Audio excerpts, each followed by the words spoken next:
आज दुनिया की सबसे बड़ी पार्टी, राजनीतिक पार्टी कहा जाए, भारतीय जनता पार्टी के राष्ट्रीय अध्यक्ष का चुनाव बहुत जल्द होने वाला है। दिसंबर 2024 या फिर जनवरी 2025 में उम्मीद है कि भारतीय जनता पार्टी अपना नया राष्ट्रीय अध्यक्ष चुन लेगी। फिलहाल सभी प्रदेशों में सदस्यता बनाने का काम जोर शोर से चल रहा है, चाहे वो विधायक हो या फिर सांसद, सभी को सदस्यता अभियान में जोड़ दिया गया है, उस काम में लगा दिया गया है और सभी को अलग अलग टारगेट भी मिल चुका है। विधायकों को जहां कम से कम 10,000 सदस्य बनाने हैं, वहीं सांसदों को अपने लोकसभा क्षेत्र के कम से कम 20,000 सदस्य बनाने का लक्ष्य दे दिया गया है। इस बीच नए राष्ट्रीय अध्यक्ष के तौर पर एक ऐसा नाम उभर कर सामने आया है जिसको लेकर राजनीतिक हलकों में एक कोहराम सा मच गया है और वह नाम है संजय विनायक जोशी का, जिसे संघ की तरफ से सामने लाया जा रहा है। नागपुर में 6 अप्रैल 1962 को जन्मे संजय जोशी पेशे से मैकेनिकल इंजीनियर है और शुरुआती दिनों में वह एक कॉलेज में लेक्चरर थे। इसके साथ ही साथ आरएसएस के समर्पित कार्यकर्ता के रूप में उनकी एक पहचान थी।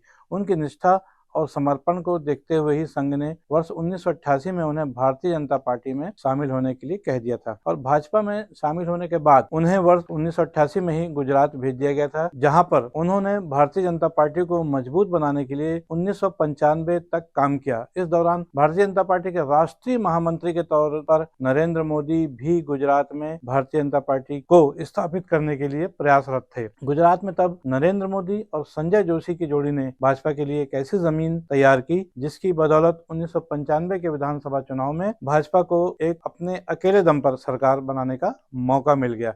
अब तब पहली बार बीजेपी ने गुजरात में सरकार बनाई और जब बात आई मुख्यमंत्री बनने की, तब केशव भाई पटेल और शंकर सिंह बघेला, ये दो बड़े नाम थे जिनको लेकर के रस्साकसी चल रही थी, लेकिन मुख्यमंत्री कमान मिली केशव भाई पटेल को। लेकिन पार्टी के बीच में कहीं न कहीं असंतोष भी था, इसलिए शायद 7 महीने के बाद ही यह संतोष मुखर होने लगा और आखिरकार केशव भाई पटेल को गद्दी छोड़नी पड़ी। तब शंकर सिंह बघेला, जो कि एक बड़ा नाम था, उनको मुख्यमंत्री बनाए जाने की चर्चा थी, लेकिन परिस्थितियां कुछ ऐसी रही कि दोनों नेताओं की लड़ाई की वजह से वहां पर सुरेश मेहता को नया मुख्यमंत्री बनने का मौका मिल गया। इस चुनाव के बाद नरेंद्र मोदी को दिल्ली भेज दिया गया था, जहां पर उनको जिम्मेदारी मिली थी कि वो दिल्ली में भारतीय जनता पार्टी के संगठन को मजबूत करें और संजय जोशी के पास गुजरात की जिम्मेदारी आ गई थी और तब तक गुजरात में संजय जोशी का एक छत्र राज्य भी स्थापित हो चुका था। लेकिन दिल्ली जाने के बाद भी नरेंद्र मोदी का ध्यान तब गुजरात की ओर ही ज्यादातर रहता था। कालांतर में 1998 में एक बार फिर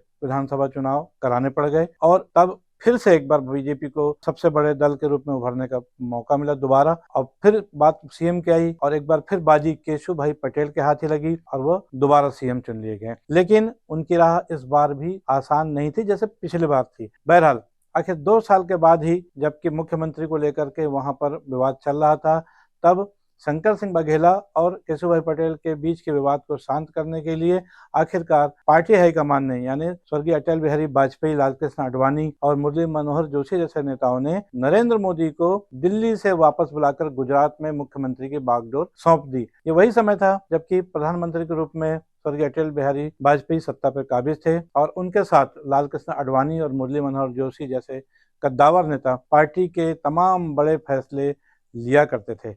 नरेंद्र मोदी के गुजरात में मुख्यमंत्री बनते ही संजय जोशी को उनकी जगह दिल्ली भेज दिया गया और ये कहा गया कि क्योंकि उनके संगठन क्षमता से पार्टी का जो हाईकमान था वो परिचित था, तो उन्हें 9 प्रदेशों की जिम्मेदारी दे दी गई कि वो उन 9 प्रदेशों में भाजपा का काम देखें। और इन 9 प्रदेशों की जो बात हुई तो उसमें हिमाचल प्रदेश, जम्मू कश्मीर, उत्तराखंड, बिहार, झारखंड, उड़ीसा, पश्चिम बंगाल, मध्य प्रदेश और छत्तीसगढ़ जैसे राज्य शामिल थे। साल 2003 और साल 2005 में लगभग सभी राज्यों में चुनाव होने थे और यहाँ पर संजय जोशी की मेहनत रंग लाई और अधिकांश राज्यों में भारतीय जनता पार्टी की सरकारें वजूद में आई। मध्य प्रदेश में तब तक संजय जोशी की संगठन क्षमता की एक अलग साख बन चुकी थी, उनकी ठोस पहचान बन चुकी थी। मध्य प्रदेश उनका एक बड़ा कार्यक्षेत्र बन चुका था। 2005 में जब मध्य प्रदेश में मुख्यमंत्री बाबूलाल गौर को हटाकर साध्वी उमा भारती दोबारा मुख्यमंत्री बनने की कवायद में लगी थी, चर्चाएं भी चल रही थी, लेकिन बाबूलाल गौर और उमा भारती इन दोनों पे कोई फैसला नहीं हो पा रहा था। तब अचानक एक ऐसा नाम मध्य प्रदेश की राजनीति में आया जो सबके लिए नया था और वो नाम था शिवराज सिंह चौहान का और सत्ता की बागडोर इस नए चेहरे शिवराज सिंह चौहान के हाथों में सौंप दी गई। राजनीति के जानकार बताते हैं कि इस पूरे प्रयास में पर्दे के पीछे कहीं न कहीं संजय जोशी की खास भूमिका थी, जिसकी वजह से उमा भारती सहित अन्य कई भाजपा के बड़े नेता संजय जोशी से नाराज भी हो गए थे। इसके लगभग एक महीने बाद ही मध्य प्रदेश की राजनीति में एक बड़ा राजनीतिक भूचाल आया और एक सीडी कांड उजागर होता है, जिसमें कथित तौर पर संजय जोशी किसी महिला के साथ आपत्तिजनक स्थिति में देखे जाते हैं। ये सीडी उस समय आई जबकि भाजपा का राष्ट्रीय अधिवेशन मुंबई में होने वाला था और जिस अंदाज में यह सीडी सामने आई उसने पूरे देश के भारतीय जनता पार्टी के नेताओं को सकते में डाल दिया था और उस कांड की वजह से संजय जोशी, जो कि संगठन में भाजपा में एक हीरो के तौर पर थे, अचानक इस सीडी कांड ने उन्हें विलन बना दिया था। उस सीडी कांड की वजह से ही आखिरकार तब संजय जोशी को पार्टी से इस्तीफा भी देना पड़ गया था। ये बात अलग है, मध्य प्रदेश के डीजीपी ने एक आईजी स्तर के अधिकारी से उस सीडी की जांच करवाई। जांच में सीडी फर्जी पाई गई और संजय जोशी को क्लीन चिट मिल गई, लेकिन तब तक बहुत देर हो चुकी थी और संजय जोशी के लिए भाजपा में वापसी आसान नहीं रह गई थी। उन्हें अपनी वापसी के लिए लगभग 6 साल तक इंतजार करना पड़ा, एक अज्ञातवास झेलना पड़ा। जब भारतीय जनता पार्टी के नए राष्ट्रीय अध्यक्ष के रूप में महाराष्ट्र के नितिन गडकरी की ताजपोशी हुई, तब संजय जोशी के लिए भाजपा में वापसी के रास्ते खुले और नितिन गडकरी ने ही संजय जोशी को भारतीय जनता पार्टी में वापस शामिल करके उन्हें उत्तर प्रदेश में चुनाव का प्रभारी बना दिया था। संजय जोशी की वापसी के बाद भी पार्टी का एक धड़ा, जिसमें वर्तमान प्रधानमंत्री नरेंद्र मोदी भी शामिल थे, संजय जोशी की वापसी से कहीं न कहीं असंतुष्ट थे। आखिरकार इस असंतोष की वजह से वर्ष 2012 में संजय जोशी ने एक बार फिर भारतीय जनता पार्टी को अलविदा कह दिया और वे आरएसएस के पूर्णकालिक सेवक बन गए। तब से लेकर अब तक लगभग 12 वर्षों में वे आरएसएस के एक पूर्णकालिक सेवक के तौर पर ही काम कर रहे हैं। ये बात अलग है कि इन 12 वर्षों में संजय जोशी ने कभी भी भारतीय जनता पार्टी या नरेंद्र मोदी के खिलाफ कभी भी कोई सार्वजनिक रूप से कोई ऐसी बात नहीं कही जिसको कोड किया जा सके और साथ ही साथ उन्होंने 17 सितंबर, जबकि प्रधानमंत्री नरेंद्र मोदी का जन्मदिन होता है, उन्होंने उनको बधाई भी दी, सार्वजनिक रूप से अपना नेता भी माना, स्वीकार किया कि प्रधानमंत्री के रूप में नरेंद्र मोदी हम सबके नेता हैं। और इन्हीं सब कारणों से जबकि बीते 12 वर्षों में उन्होंने कभी भी प्रधानमंत्री नरेंद्र मोदी या भाजपा के खिलाफ कोई ऐसी बात नहीं की, संगठन के खिलाफ कोई ऐसी बात नहीं की जिसकी वजह से उन पर कोई आरोप लगे या कोई दाग लगा हो। और शायद इन्हीं सब अच्छे कार्यों की वजह से आज जबकि भारतीय जनता पार्टी को अपने नए राष्ट्रीय अध्यक्ष की तलाश है, संजय जोशी का नाम सामने आ रहा है। हालांकि संघ की तरफ से संजय जोशी को जो नाम है सामने लाया जा रहा है, लेकिन संघ के लोग भी इस बात को अच्छे से जानते हैं कि संजय जोशी का नाम भारतीय जनता पार्टी के वर्तमान सत्ता के शीर्ष में बैठे लोगों को शायद स्वीकार न हो। उन्होंने शायद इसीलिए संजय जोशी से पहले राजस्थान की पूर्व मुख्यमंत्री वसुंधरा राजे सिंधिया का नाम नए राष्ट्रीय अध्यक्ष के तौर पर सामने रखा है। खबर यह भी सामने आ रही है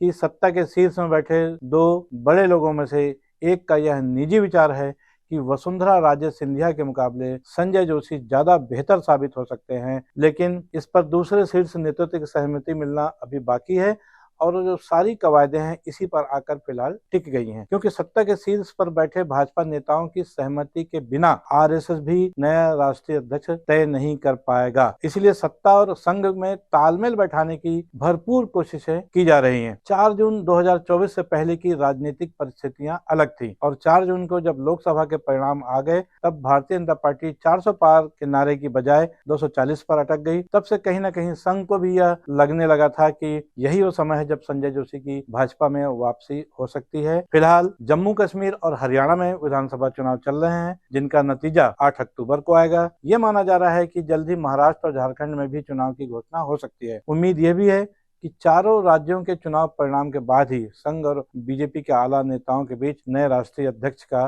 नाम तय हो पाएगा। जेपी नड्डा, जो कि वर्तमान राष्ट्रीय अध्यक्ष है, उनका कार्यकाल पहले ही समाप्त हो चुका है और वो एक्सटेंशन में चल रहे हैं। हालांकि कुछ नाम और भी हैं जो नए राष्ट्रीय अध्यक्ष पद के तौर पर दौड़ में हैं, लेकिन जिन 2 नामों की चर्चा सबसे ज्यादा है उनमें वसुंधरा राजे सिंधिया और संजय जोशी ही शामिल है। वर्ष 2014 जब से नरेंद्र मोदी प्रधानमंत्री बने, उनकी और अमित शाह की जोड़ी ने देश भर के कई राज्यों में जिस कौशल और चतुराई से सरकारें बनाई हैं या दूसरों की सरकारें गिराई हैं, उससे सभी परिचित हैं। शायद इसीलिए बीते 10 सालों में नए राष्ट्रीय अध्यक्ष भारतीय जनता पार्टी, उनके चयन में इतनी माथापच्ची कभी नहीं करनी पड़ी थी। लेकिन 4 जून 2024 के परिणामों ने वर्तमान परिस्थितियां बना दी हैं। सवाल यह है कि नीतीश कुमार और चंद्रबाबू नायडू जैसी बैसाखियों के सहारे चल रही वर्तमान केंद्र सरकार के शीर्षस्थ नेताओं प्रधानमंत्री नरेंद्र मोदी और गृह मंत्री अमित शाह की जोड़ी और संघ प्रमुख मोहन भागवत के बीच क्या संजय जोशी और वसुंधरा राजे सिंधिया को लेकर चल रही रस्साकशी पर विराम लग पाएगा, या फिर भाजपा के नए राष्ट्रीय अध्यक्ष के रूप में कोई और चमत्कारिक नाम सामने होगा? इस पर सभी की नजर रहेंगी। आज के लिए बस इतना ही। मैं हूं बीडी निजामी और आप देख रहे हैं न्यूज T20। हमारी ये खबर, हमारे विश्लेषण आपको कैसा लगा, इस पर अपनी राय अवश्य दें। कमेंट्स बॉक्स में जाकर जरूर बताएं और चैनल को सब्सक्राइब करना न भूलें। नमस्कार, जय जोहार।